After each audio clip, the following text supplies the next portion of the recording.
Hallo und herzlich willkommen zu einem neuen Video. Bei mir war das Thema gerade sehr aktuell, weil ich, wie ihr vielleicht schon wisst, sonst gerne hier, dieses Jahr doch noch die KTM 1290 Super Adventure S behalten werde. Dementsprechend, das Moped ist zwar jetzt erst eine Saison so wirklich gefahren, habe sie quasi am Ende einer Saison gekauft, aber dennoch läuft dieses Jahr die Garantie aus, damit ich hier sorgenfrei durchstarte, weil einige Pannen hat es ja schon gegeben, Video gerne hier. Es soll hier auf jeden Fall vorgesorgt sein, dass falls eine Reparatur kommt, Fingers crossed, es wird klappen, wir werden keine Probleme haben, diese auf jeden Fall abgedeckt ist. Und dementsprechend habe ich mir gedacht, ich mache hier gleich ein Video draus, weil mich persönlich hat es etwas schockiert, welche Kosten hier auf mich zugekommen sind für die Garantieverlängerung bei KTM. Und dann habe ich mir auch noch gedacht, bei BMW hatte ich schon eine Garantieverlängerung, die war verhältnismäßig sehr günstig. Bei Ducati gibt es ja tatsächlich 4 Jahre aufs Haus. Und ich glaube, genau so sollten wir in dieses Video starten. Wir starten mal mit den Marken, die tatsächlich 4 Jahre Garantie aufs Haus geben. Was mich besonders gefreut hat bei meiner Research war, Kawasaki gibt ab 1.2023, also letztes Jahr, tatsächlich auch 4 Jahre Werksgarantie auf alle Neufahrzeuge. Das ist wirklich richtig cool. Kawasaki, ich finde eine grandiose Marke. Ich bin das Z2 Supercharged Bike gefahren, wirklich grandios. Sehr viel Wumms.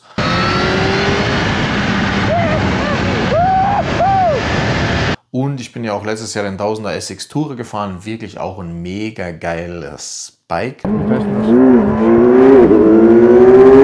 ein mega geiler Bock. Für mich ein bisschen zu wenig Leistung, aber dementsprechend, ich würde sofort wieder zuschlagen. Allein wenn ich diesen Sound hier höre, dann will ich sofort wieder eine Kawasaki. Und ich finde, das Klangbild ist einzigartig. Sowohl meine Freundin als auch ich, wenn wir irgendwo eine Kawasaki hören, wir wissen eindeutig, es ist eine Kawasaki und es macht uns jedes Mal mega glücklich. Dementsprechend hier 4 Jahre Garantie aufs Haus, ohne Kilometerbeschränkung, ohne jegliche Einschränkung. Also bitte immer mit vernünftigem Hausverstand interpretieren. Gewisse Teile fallen unter die Garantie, gewisse nicht. Aber wir sprechen hier denselben Jargon für alle Marken.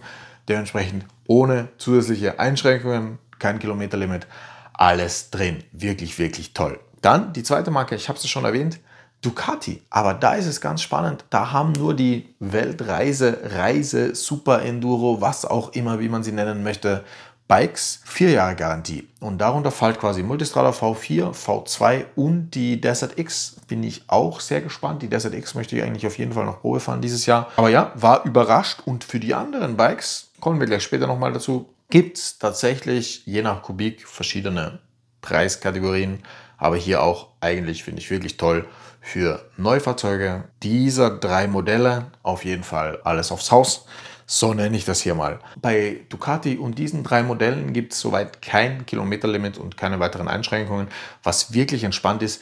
Ich hätte wirklich gedacht, wie ich meine V4S gekauft habe, war da noch ein Kilometerlimit. Ich würde auch sagen 80.000. 20.000 pro Jahr ist wirklich eine hohe Zahl. Kann man schaffen. Ich bin immer knapp unter den 20.000 Kilometern pro Jahr auf dem Moped, aber ja, schon sportlich für 4 Jahre. Muss wirklich alles klappen und keine Werkstattaufenthalte in der Saison sein.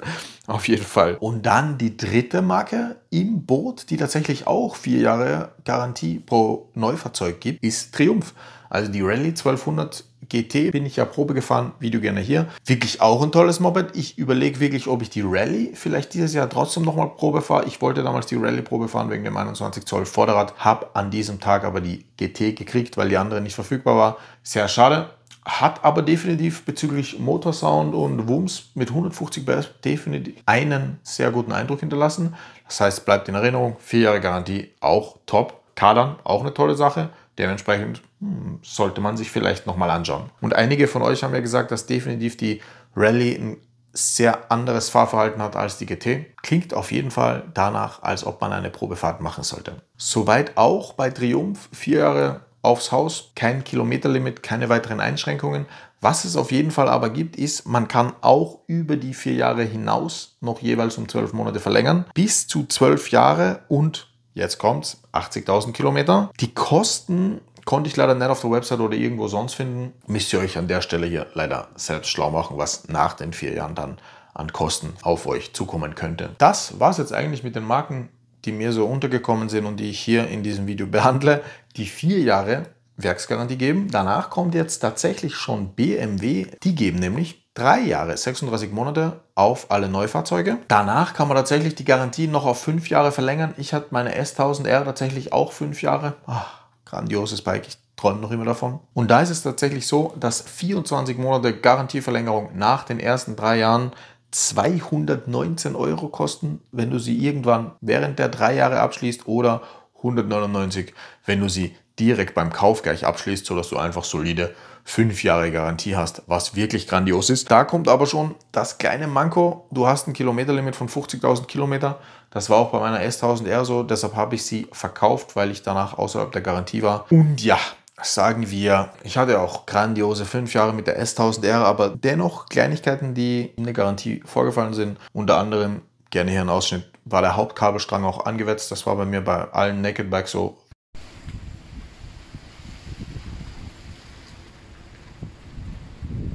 Weil viel Fahren und viel aktives Fahren, würde ich das mal nennen.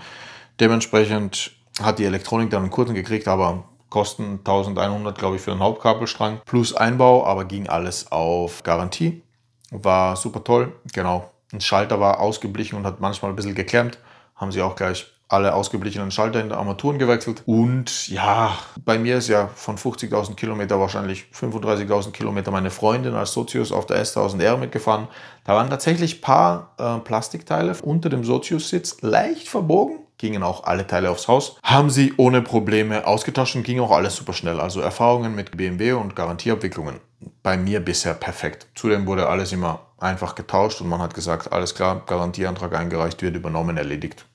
Musstest dich um nichts kümmern. Musstest nicht warten, musstest keine Vorauskasse zahlen oder ähnliches. Wirklich toll. Aber dazu wird auch noch ein eigenes Video kommen, um ein bisschen die Details so aufzulisten. BMW war tatsächlich die einzige Marke, die 3 Jahre bietet. Jetzt kommen wir zu denen, die von Haus aus 2 Jahre Garantie haben und anschließend es jeweils immer um 12 oder 24 Monate verlängerbar ist. Fangen wir gleich an mit Ducati, weil da haben wir schon gesagt, die einen haben 4 Jahre Garantie, die anderen haben 2. Da ist es jetzt tatsächlich etwas komplizierter.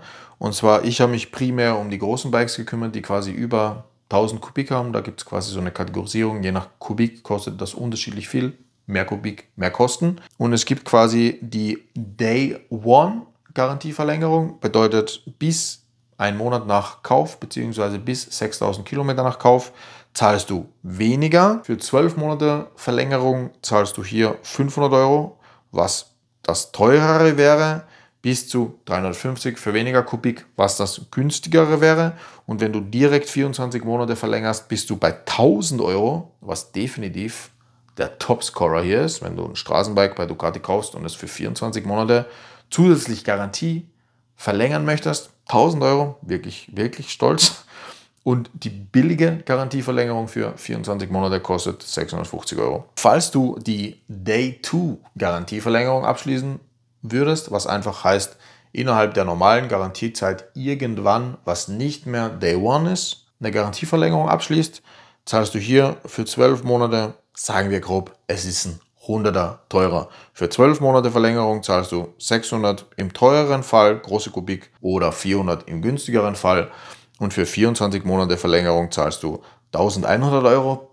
Bam! Was nochmal wirklich absoluter Topscorer ist, für hohe Kubik, also sagen wir mal 1000 oder 700 für niedrige Kubik. Alles, was darunter ist, ganz grob. Also die genauen Werte gerne hier für euch, aber einfach, dass man hier so ein bisschen zuhören kann und für die leichte Unterhaltung. Soweit bei Ducati aktuell, wenn ich das richtig rausgelesen habe, aber tatsächlich keine Kilometerbegrenzung bei keinen der Bikes, was ich wirklich grandios finde. Die nächste Marke, die wir uns vornehmen, ist Yamaha. Wirklich sehr spannend. Von Haus aus 2 Jahre Garantie, maximale Verlängerung, weitere 3 Jahre. Hier muss man aber beachten, dass man die Garantie innerhalb der ersten 18 Monate abschließen muss.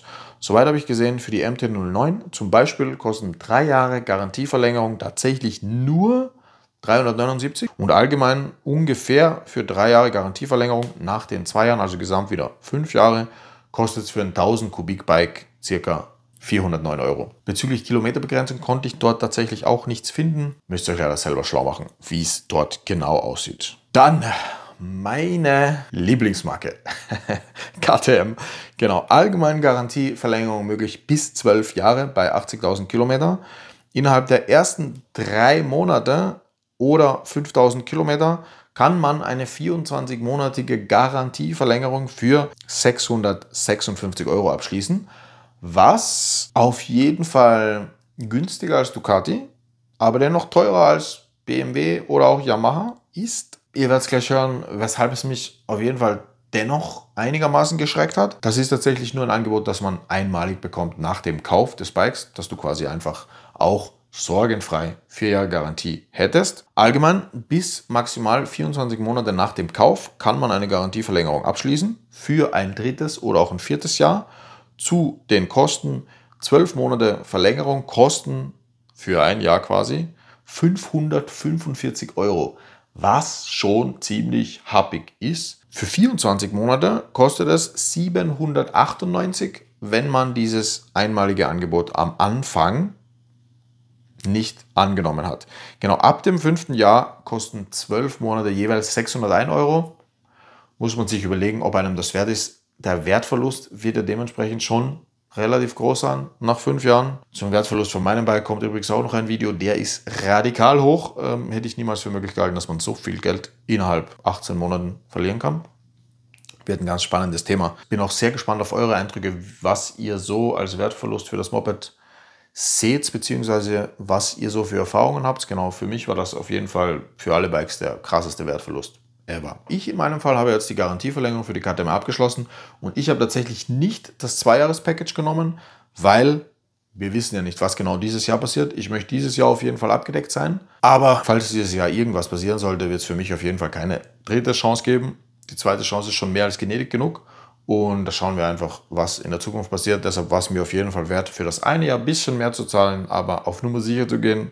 Falls es echt alles perfekt läuft, freue ich mich richtig, einfach noch ein Jahr Garantieverlängerung abzuschließen und einfach glücklich zu sein. Zahlt zwar einfach ein paar hundert Euro drauf, blöd gelaufen, aber richtige Entscheidung, weiß ich jetzt schon. Die nächste Firma, die wir uns schnappen, ist Honda. Dort gibt es eine Garantieverlängerung bis 100.000 Kilometer, jeweils abzuschließen für 12, 24 oder 36 Monate. Für 12 Monate kostet es 179 Euro, für 24 Monate 249 Euro oder für 36 Monate 329 Euro. Also hier haben wir wieder 3 Jahre, 329 Euro Garantieverlängerung. Wow, muss ich wirklich sagen, Honda ganz vorne dabei, mega geil. Also wenn man hier einfach sich die Kosten ansieht und einfach auch zwischen den Marken vergleicht, muss ich schon sagen, wenn du einfach zum Beispiel bei Ducati für 2 Jahre Garantieverlängerung solide 1100 Euro bezahlst, bist du bei Honda tatsächlich bei 249. Jo, das ist einfach mal das Vierfache, plus minus abgerundet noch. Das ist wirklich einfach ein verrückter Wert. Nennt sich auch Quality Ride, finde ich. Für den Preis ist es wirklich hammermäßig. Und ja, ich muss auch sagen, wirklich Africa Twin zum Beispiel, mega geiles Bike, hat mega Bock gemacht. Das ist dann wirklich solide Preis-Leistungssieger, over the edge, einfach so raus bis zum Mond. Wahnsinn. Du kannst allgemein noch immer ein bisschen sparen, 20, 30 Euro pro diese Preise, die ich genannt habe, wenn du das quasi gleich beim Kauf mit abschließt. Aber ja, ich wollte es ja einfach halten, dementsprechend, das sind so circa die Werte. So, und das war es jetzt auch schon. Ich wollte mal einfach ein kurzes, knackiges Video raushauen über ein Thema, das mich persönlich sehr interessiert hat. Und vor allem die extremen Kostenunterschiede zwischen Marken hatte ich so noch gar nicht auf den Schirm. Ich habe bisher eine BMW-Garantieverlängerung, damals für 3 Jahre und knapp 400, 500 Euro, bilde ich mir ein, abgeschlossen. Ich schaue, ob ich es finde. Falls ja, hier eingeblendet. Bei Kawasaki, ich weiß nicht, ob es damals eine gab. Das waren meine ersten beiden Bikes, gesamt ungefähr 3, 4 Jahre meiner Motorradlaufzeit. Da habe ich noch gar nicht an den Punkt gedacht, Garantieverlängerung. Und es hat mir auch keiner nahegelegt oder irgendwas zu machen. Aber ja, nachdem ich bei beiden Mopeds unter Anführungszeichen einen Totalschaden in der zweiten Saison hatte und sie nur noch in der Werkstatt gestanden sind, ist es für mich auch ausgefallen. Wollte ich einfach weg. Genau, war dann bei BMW und bei Ducati war ich echt super happy. Also das war für mich schon ein sehr beruhigendes Argument, dass ich einfach gehört habe, hey, 4 Jahre aufs Haus, sorgenfrei, musste ich um nichts kümmern. Und das war wirklich auch meine Einstellung bei der Ducati, weil ich hatte 5 Jahre BMW ganz glücklich hinter mir und es ist alles perfekt gelaufen. Und ich wollte einfach auf die Ducati und habe mich gefreut, hey cool, kann ich 4 Jahre fahren, Weltenbummler, Motorrad, lange Touren, gemütlich cruisen, einfach die Welt ein bisschen erkunden und auch weiterhin schön auf die Fernreise gehen. Wir haben es mit der S1000R auch gemacht, aber einfach mit ein bisschen mehr Komfort, abschließbare Koffer, dass du auch ein bisschen rumspazieren kannst und einfach so Reise-Enduro oder Tourer Benefits, die man da so hat. Wirklich genial. Deshalb, ich hoffe, das Video hat euch gefallen. Wenn ja, lasst auf jeden Fall ein Like da. Wenn ihr diesen Kanal noch nicht abonniert habt, abonniert ihn auf jeden Fall. Ich habe vor, einige ähnliche Videos dieses Frühjahr noch rauszuhauen. Ich gebe mir Mühe, dass es klappt. Bestenfalls zweimal die Woche. Ab jetzt. Ride hard, ride safe. Schöne Saison nochmal euch allen. Bis bald. Tschüss.